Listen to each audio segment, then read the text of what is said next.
Good morning. Today we discuss about the session 6 reasons for growth of entrepreneurship. In the paper Entrepreneurship and Innovation, ಉದ್ಯಮಶೀಲತೆಯ ಪ್ರಗತಿಯ ಕಾರಣಗಳು. Some of the major macro level reasons for the current growth in entrepreneurial activity are discussed below. With growing academic interest in entrepreneurship, a lot of recent research has concentrated on the reasons for the apparent spurt in entrepreneurship. The Global Entrepreneurship Mentor (GEM) report in 2007 observed very high incidence of entrepreneurship throughout the world, particularly in Asia, with Thailand and India leading the way. Admittedly, a lot of this entrepreneurship from the developing and underdeveloped countries was at subsistence level and the result of lack of employment opportunities. Nonetheless, some of the major macro level reasons for the current growth in entrepreneurial activity are discussed below.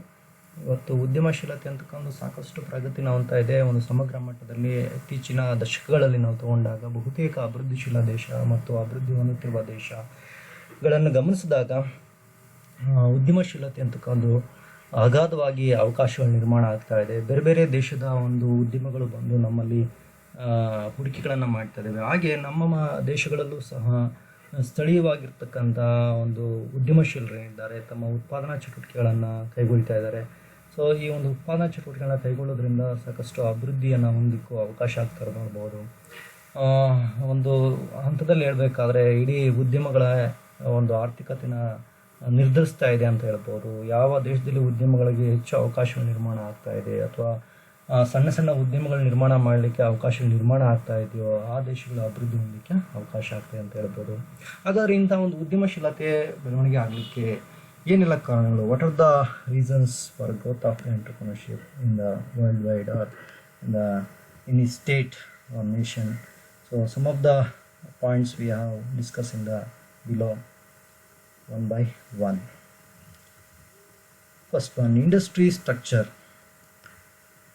ಕೈಗಾರಿಕೆಯ ಸಂರಚನೆ. Performance in terms of economic growth is shaped by the degree to which the prevalent industry structure efficiently utilizes scarce resources. Technological changes in the first 3 quarters of the previous century had favored the performance of large centralized unit. Now recent technology changes have led to an industry structure that is generally shifting towards a bigger role for small firms. The employment share of large companies has been steadily decrease. Growing competitiveness of small firms, lower entry barriers for new entrants.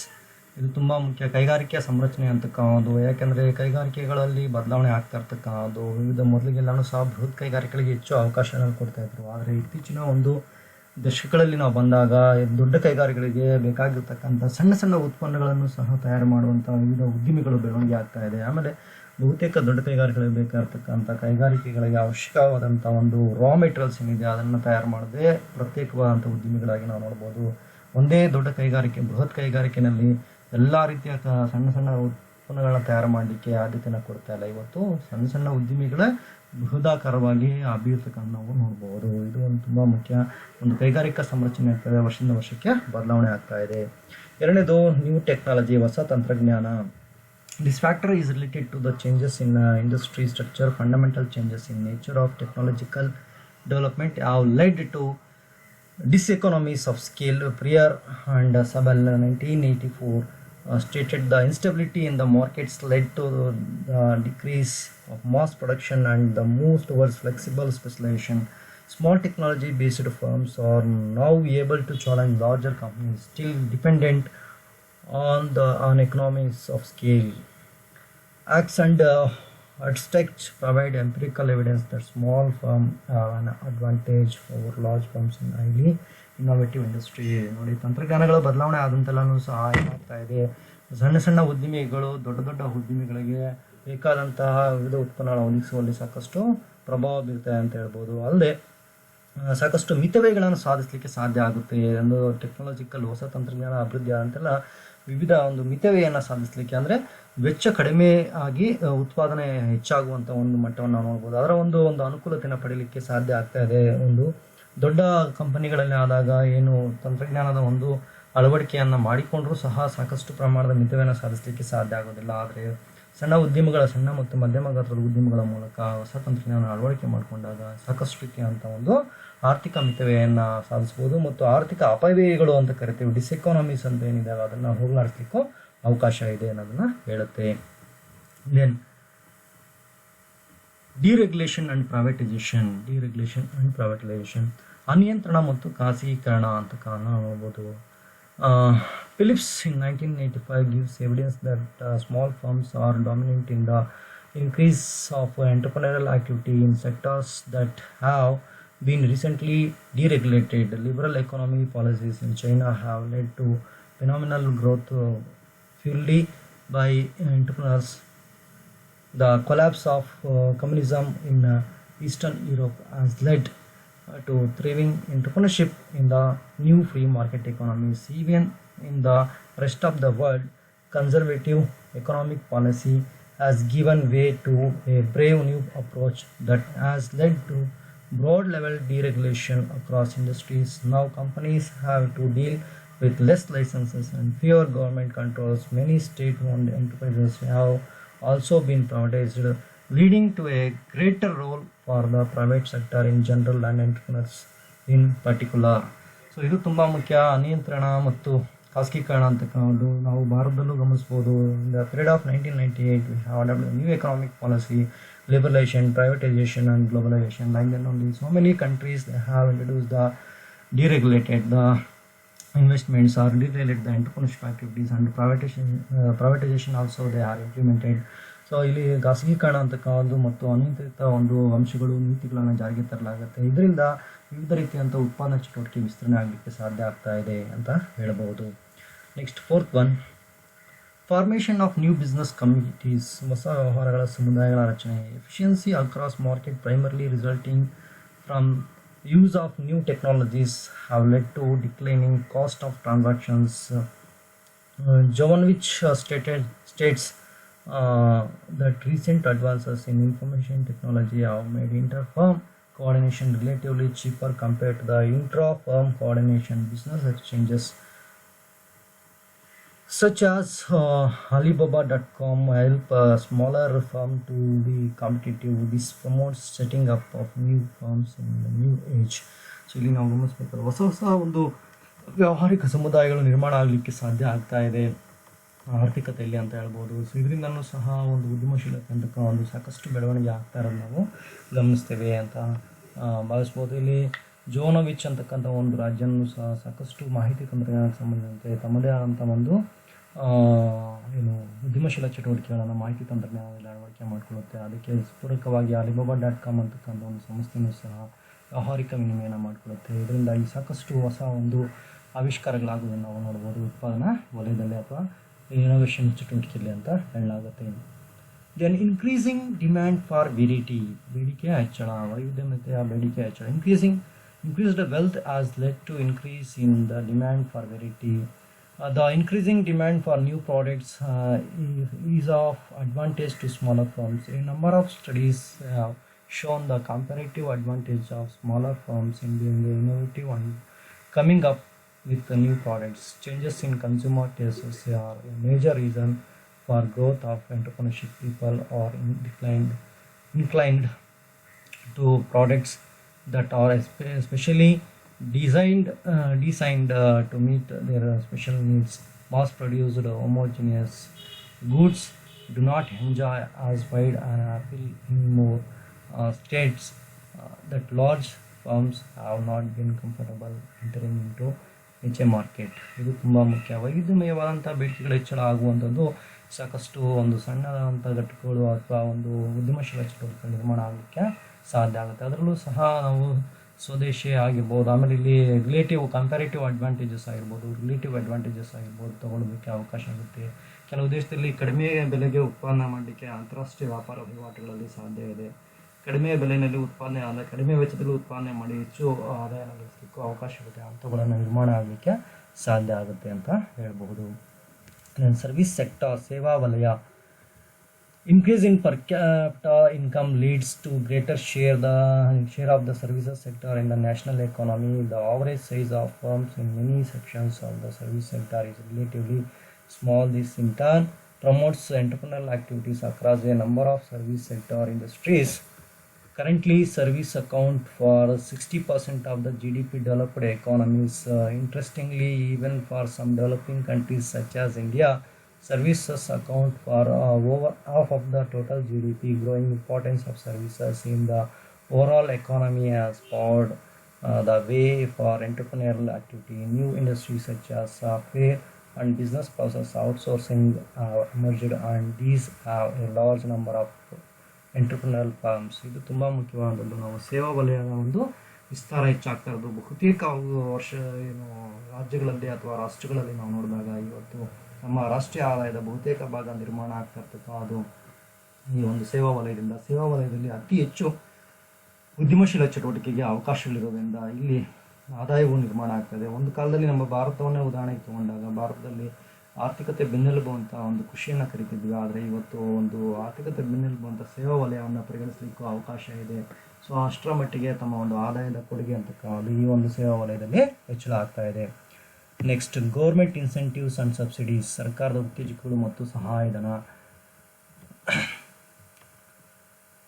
ಲೋಮೆನ್ and ಸೆಂಗರ್ಬರ್ಗರ್ have discussed the positive role of government incentives and subsidies. In India, there are incentive being given by both the state and central government. Many of the incentives are often sector specific, being given by the concerned ministry. Similarly, entrepreneurship is being encouraged in many countries with a variety of incentives such as tax breaks, preferred sourcing of grants, other etc.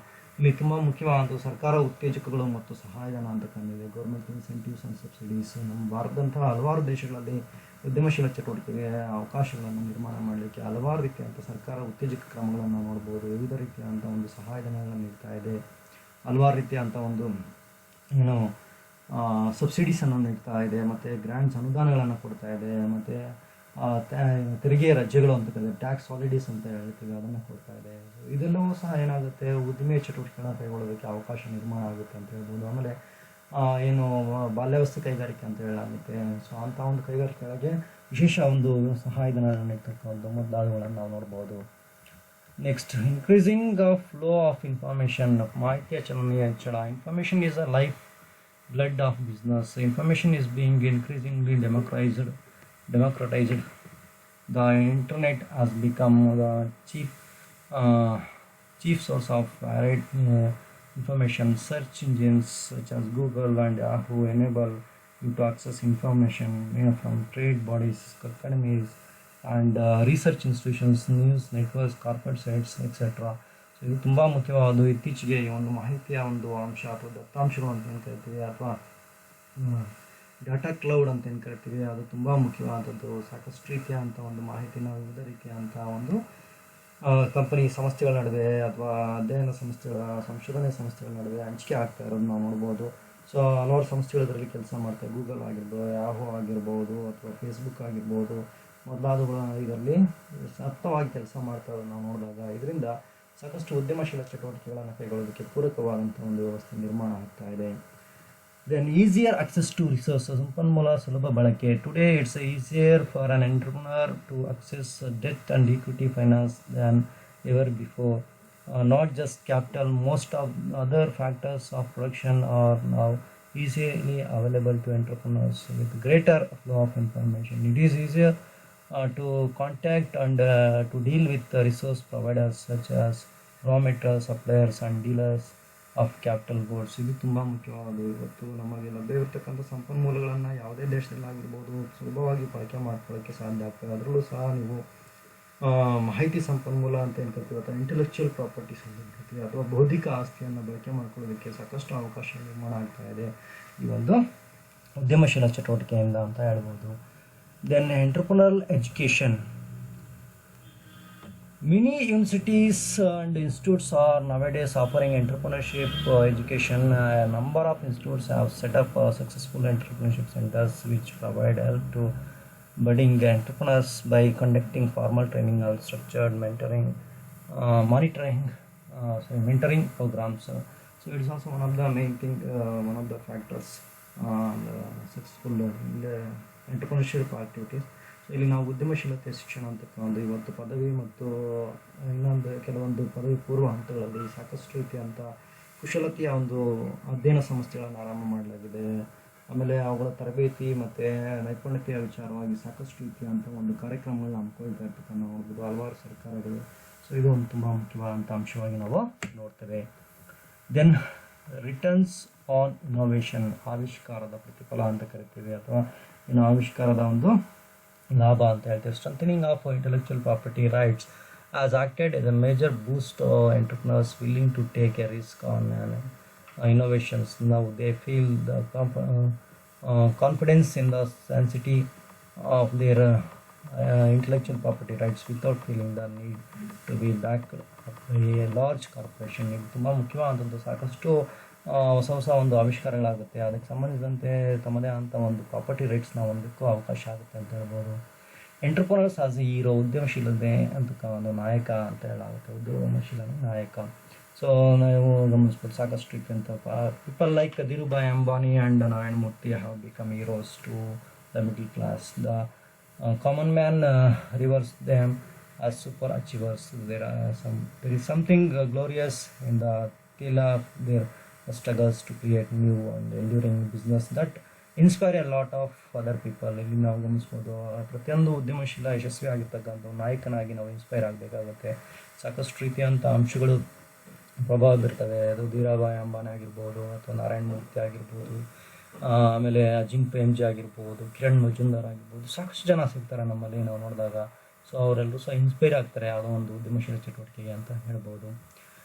Then I regard for self employment, ಸ್ವ ಉದ್ಯೋಗ ಹೆಚ್ಚಳ ಅಂತಕ್ಕಂಥ. Discover the self employment is not looked down upon and is bought as the best way to achieve variety of people goals.